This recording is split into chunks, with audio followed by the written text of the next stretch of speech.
इसके first example के first part में हमारे पास जो इंटीग्रेशन है उसमें देखें तो log x का अवकलन 1/x dx के साथ मल्टीप्लाई में है। तो इस क्वेश्चन को हल करने के लिए हम लोग log x का मान लेते हैं t, जिससे इसका अवकलन हमें प्राप्त होगा 1/x dx is equal to dt। इस आधार पर हमारा इंटीग्रेशन बन जाएगा, इसके स्थान पे तो बन जाएगा dt और log x के स्थान पे रख देंगे t तो बन जाएगा cos t, और cos t का इंटीग्रेशन करें तो हमें प्राप्त होगा sin t plus constant of integration c, जिसमें t का मान पुनः रख दें तो बन जाएगा sin log x plus constant of integration c। Next part में हमारे पास साइन इनवर्स x का अवकलन मौजूद है, इसलिए हम लोग साइन इनवर्स x को t मान लेते हैं, जिससे इसका अवकलन हमें प्राप्त होगा 1/1 minus x square dx is equal to dt, जिससे हमारा इंटीग्रेशन बन जाएगा e की पावर में t और dt, और e की पावर t का इंटीग्रेशन बन जाएगा e की power t plus constant of integration c, जिसमें t का मान वापस रख दें तो e की पावर में sine inverse x plus constant of integration c, और यही आपका फाइनल आंसर होगा। नेक्स्ट पार्ट में रूट x का अवकलन बिना कांस्टेंट के dx के साथ गुणा में मौजूद है, इसलिए हम लोग रूट x को मान लेते हैं t, जिसका अवकलन करें तो हमें मिल जाएगा 1/2 root x dx is equal to dt। 2 का यदि वज्र गुणा कर दें तो 1/√x dx इक्वल बन जाएगा 2 dt। इस बेस पर हमारा इंटीग्रेशन बन जाएगा, इसके स्थान पर आ जाएगा 2 dt, जिसमें 2 कांस्टेंट है उसको बाहर कर देते हैं, इसके स्थान पे t रखा है तो हमारे पास आ जाएगा sin t। यदि हम sin t का इंटीग्रेशन करते हैं तो आ जाएगा माइनस cos t, 2 को बाहर रखा है, plus constant of integration c। अब यदि हम t का मान वापस रख दें तो हमें प्राप्त होगा -2 into cos root x plus constant of integration c, final answer. Next part में इंटीग्रेशन को सॉल्व करने के लिए कोस स्क्वायर x को यदि ऊपर ले जाएं तो यह बन जाएगा integration sec square 5x plus में 2, जिसमें 5x प्लस 2 बिल्कुल x के जैसे ही काम करने वाला है, इसलिए हम लोग सेक स्क्वायर x का इंटीग्रेशन लिख देंगे 10x, x के स्थान पर है 5x प्लस 2। अब x के साथ गुणा में 5 है तो इस स्टेप के साथ हम लगा देंगे 5 का भाग plus constant of integration c, जो कि आपके क्वेश्चन का फाइनल आंसर होगा। नेक्स्ट एग्जांपल के फर्स्ट पार्ट को हल करने के लिए यदि हम ध्यान दें तो इस स्टेप का अवकलन करने पर हमें ये वाला पद मिलने वाला है। तो इस क्वेश्चन को पूरा करने के लिए हम अंश को पूरा ही t मान लेते हैं, जिसका यदि अवकलन करें तो log का अवकलन मौजूद होगा 1/में log के अंदर वाला पद गुणा में इसके अंदर वाला जो पद है उसका अवकलन करें तो x का अवकलन बन जाएगा 1, और इस पद में पहले रूट का अवकलन बन जाएगा 1/2 सेम रूट, और इस पद के अंदर चलें तो यहीं पर गुणा करेंगे 1 प्लस एक्स स्क्वायर का अवकलन फिर से बन जाएगा 2x dx is equal to dt, जिसमें 2 से 2 हो जाएगा कैंसिल। इसको थोड़ा हल करें तो फर्स्ट स्टेप हम लोग एज इट इज नोट कर देंगे, इस स्टेप का एलसीएम लेंगे तो एलसीएम आ जाएगा 1 प्लस एक्स स्क्वायर का रूट, और हमारे पास आ जाएगा 1 प्लस एक्स स्क्वायर का रूट, इनका मल्टीप्लाई होके और साथ में आ जाएगा 1 गुना x यानी कि x इनटू में dx is equal to dt, जिसमें ये वाले पद बिल्कुल एक जैसे ये कैंसिल हो जाएंगे, शेष बचेगा 1/1 प्लस एक्स स्क्वायर का root dx is equal to dt। इस आधार पर हमारा इंटीग्रेशन बन जाएगा, अंश वाले पद के स्थान पे तो आ जाएगा t, और जो कि इस पद के स्थान पर आ जाएगा dt।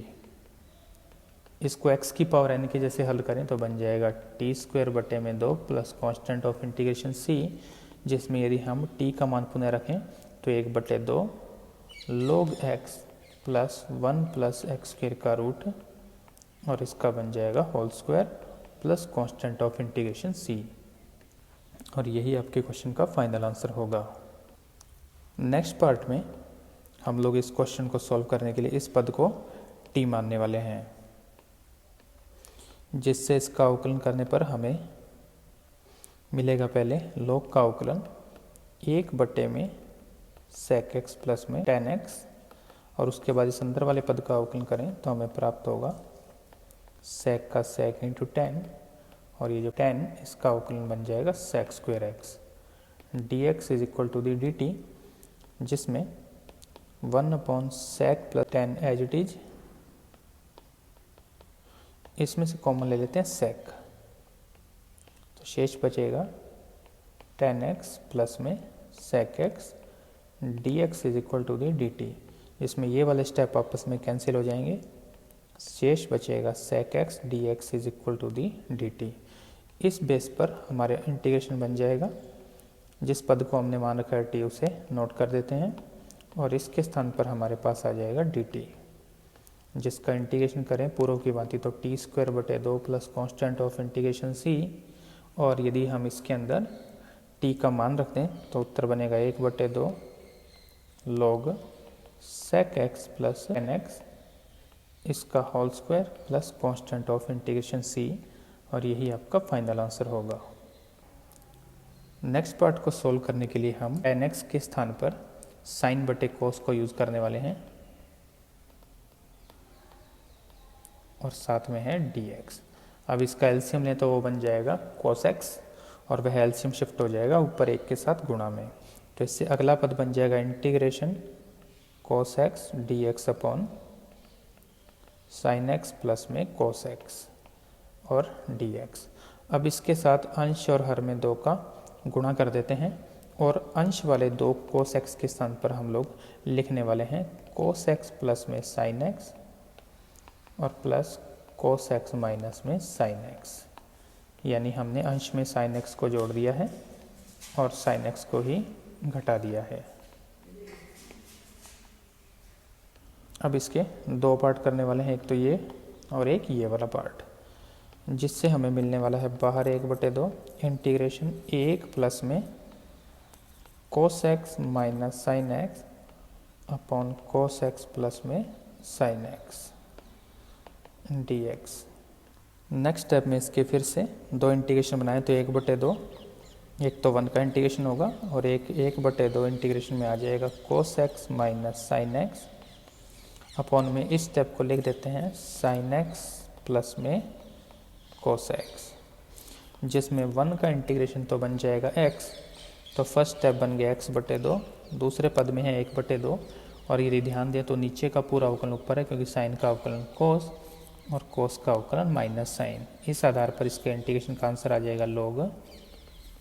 sin x प्लस में cos x, चाहे तो मोड का यूज भी हो सकता है, plus constant of integration c, और यही आपके क्वेश्चन का फाइनल आंसर होगा। नेक्स्ट एग्जाम्पल को हल करने के लिए हम लोग 1 प्लस cos 2x के स्थान पर हाफ एंगल का फॉर्मूला यूज़ कर रहे हैं, जो कि आएगा 2 cos square x within the root और dx, जिसमें से कांस्टेंट को बाहर करें तो 1/√2, और cos स्क्वायर x जब रूट से बाहर आएगा तो cos x, और उस cos को यदि अंश में शिफ्ट कर दें तो वह बन जाएगा sec x, और साथ में चल रहा है dx, जिसमें से 1/√2 कांस्टेंट है। sec x का इंटीग्रेशन हम लोग जानते हैं सूत्र से, वो बन जाएगा log sec x प्लस में tan x, चाहे तो मोड का use, plus constant of integration c, और यही आपके क्वेश्चन का फाइनल आंसर होगा। नेक्स्ट एग्जांपल में इंटीग्रेशन को हल करने के लिए हम लोग sec x के स्थान पर लिख रहे हैं 1 प्लस cos x, बाकी सभी चीज़ें सेम। अब रूट के अंदर यदि हम एलसीएम लें तो एलसीएम बनेगा cos x, और शेष बन जाएगा 1 प्लस cos x, और एलसीएम है cos x within the root और dx। अब हम लोग 1 प्लस cos x के स्थान पर हाफ एंगल का फॉर्मूला यूज़ करते हैं, जो कि बन जाएगा 2 cos स्क्वायर x/2, और cos x के स्थान पर यदि हम हाफ एंगल का फॉर्मूला यूज़ करें 1 minus 2 sin square x/2 within the root और dx। अब यदि अंश के पद को हल किया जाए तो वह बन जाएगा √2 और cos x/2 रूट ख़त्म करने के बाद, और हर में है 1 माइनस ये वाला जो स्टेप है इसके स्थान पे मैं लिख देता हूँ √2 गुणा में sin x/2 का होल स्क्वायर, और ये सारा मान रूट में इंटीग्रेशन और dx। अब हमने यहाँ पर cos का फॉर्मूला यूज़ किया, जबकि इसके स्थान पर हमने sin का फॉर्मूला यूज़ किया, जिससे हमें sin का अवकलन cos ऊपर मिल जाए। इस आधार पर हम लोग इसमें साइन x बटे 2 को मान सकते हैं t,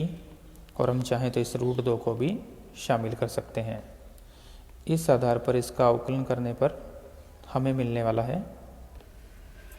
रूट 2 कांस्टेंट, साइन का अवकलन बन जाएगा कोस, और x बटे 2 का अवकलन बन जाएगा 1 बटे 2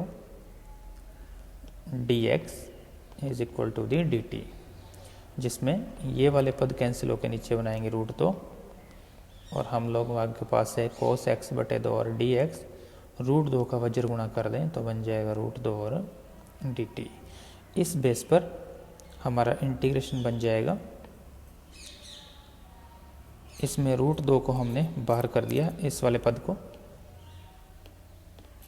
और इंटीग्रेशन के अंदर कोस x बटे 2 और dx के स्थान पे लिख दिया रूट 2 और dt, और बटे में आ जाएगा 1 माइनस टी स्क्वायर का रूट, जिसमें से ये वाले पद दोनों कांस्टेंट हैं, इनका गुणा होके बाहर बन जाएगा 2। इंटीग्रेशन में है 1/1 माइनस टी स्क्वायर और dt,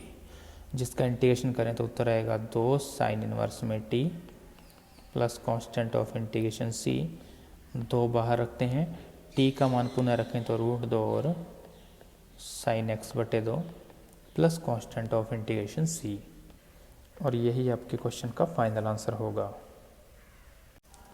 नेक्स्ट एग्जांपल में इंटीग्रेशन को सॉल्व करने के लिए हम 2 से गुणा और 2 से भाग कर रहे हैं, जिससे बाहर 1 बटे 2, अंदर है 2 कोस ए कोस बी, जिसका सूत्र होता है कोस ए प्लस बी और कोस ए माइनस बी। इस सूत्र का यूज़ करें तो हमेशा बड़े कोण को ए लेना चाहिए और छोटे कोण को बी। तो हमारे पास आ जाएगा कोस ए प्लस बी यानी कि 7x, और कोस ए माइनस बी बन जाएगा x, जिसमें 7x और x दोनों ही x के जैसे ही काम करने वाले हैं, तो 1 बटे 2 को बाहर रखा, कोस का इंटीग्रेशन बन जाएगा साइन, और यहाँ पर x के साथ गुणा में है 7, इसलिए हमने 7 का भाग कर दिया। इसी प्रकार दूसरे में कोस का इंटीग्रेशन बन जाएगा साइन x, लेकिन उसमें x का गुणांक इकाई है जिसका भाग देने की ज़रूरत नहीं है, plus constant of integration c, और यही आपके क्वेश्चन का फाइनल आंसर होगा। नेक्स्ट क्वेश्चन को हल करने के लिए हम लोग 1 minus cos 2x equal 2 sine square x वाले फॉर्मूले का यूज़ कर रहे हैं, यानी हम लोग साइन स्क्वायर x के स्थान पे लिखने वाले हैं 1 minus cos x cos 2x बटे में 2। अब इसमें कांस्टेंट को बाहर करते हैं और एक एक पद का इंटीग्रेशन करें। 1 का इंटीग्रेशन बन जाएगा x, और कोस का बन जाएगा साइन। अब x के साथ गुणा में है 2, इसलिए इस पद में 2 का लगाते हैं भाग, plus constant of integration c, और यही आपके क्वेश्चन का फाइनल आंसर होगा। नेक्स्ट इंटीग्रेशन में कोस की घात दी हुई है 3, जबकि हम फलन की घात का इंटीग्रेशन करना नहीं जानते हैं। इसके लिए हम लोग कोस 3x के फॉर्मूले का यूज़ करेंगे, जिसका सूत्र होता है 4 कोस क्यूब x माइनस में 3 कोस x। जहाँ से हम लोग इस पद को इधर लेके आए तो हमारे पास आ जाएगा 4 कोस क्यूब x का मान कोस 3x प्लस में 3 कोस x। अब इसके अंदर 4 से यदि भाग कर दें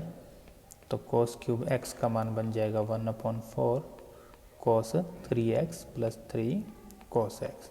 इस मान को हम यदि इंटीग्रेशन में यूज़ करें तो i के स्थान पर आ जाएगा हमारे पास 1/4 बाहर कोस 3x प्लस में 3 कोस x dx। एक एक पद का इंटीग्रेशन करें तो 1/4 बाहर कोस का इंटीग्रेशन बन जाएगा साइन, और x के साथ गुणा में था 3, इस 3 का लगा दिया भाग। इसमें 3 कांस्टेंट है, और कोस का बन जाएगा sine x plus constant of integration c, जो कि आपके क्वेश्चन का फाइनल आंसर होगा। नेक्स्ट क्वेश्चन में हमारे पास फिर से फलन के अंदर एक घात है।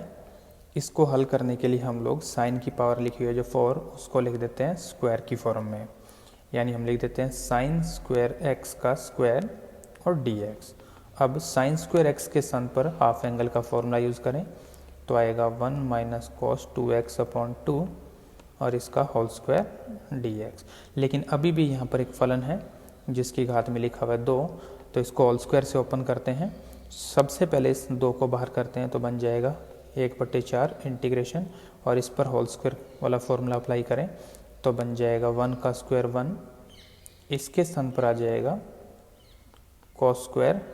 2x और माइनस आ जाएगा 2 cos 2x dx। इस स्टेप में 1/4 बाहर है, 1 ये वाला पद फिर से होल स्क्वायर की फॉर्म में है, जिस पर यदि हम हाफ एंगल वाला फॉर्मूला यूज़ करें तो यहाँ पर आ सकता है 1 प्लस cos 4x अपॉन 2 और माइनस आगे चल रहा है cos 2x गुणा में 2। हमने ये वाला मान इस सूत्र से लिखा है जिसमें हमारे पास होता है cos square x is equal to the 1 plus cos 2x बटे में 2। यहाँ पर x था तो यहाँ पर बन गया था 2x, और यहाँ पर यदि 2x होगा तो यहाँ पर बन जाएगा 4x। अब एलसीएम लेंगे तो एलसीएम आएगा 2, उस एलसीएम का हम गुणा कर देंगे बाहर तो बन जाएगा बाहर 1/8। यहाँ पर हमारे पास आ जाएगा 2, ये वाला मान एज इट इज, और इस 2 का गुणा यहाँ होगा तो बन जाएगा -4 और cos 2x। जिसमें एक एक स्टेप को सॉल्व करते हुए इंटीग्रेशन करें तो हमारे पास है बाहर 1/8, 2 और 1 बन जाएगा 3, जिसका इंटीग्रेशन आ जाएगा 3x। इसके बाद है cos 4x, जिसका इंटीग्रेशन बन जाएगा sin 4x अपॉन 4 -4 कांस्टेंट, और cos 2x का बन जाएगा sin 2x बटे में 2 plus constant of integration c। Next answer को मैच करने के लिए इस 2 को कैंसिल करके यहाँ पर 2 लिख दें तो यही आपके क्वेश्चन का फाइनल आंसर होगा।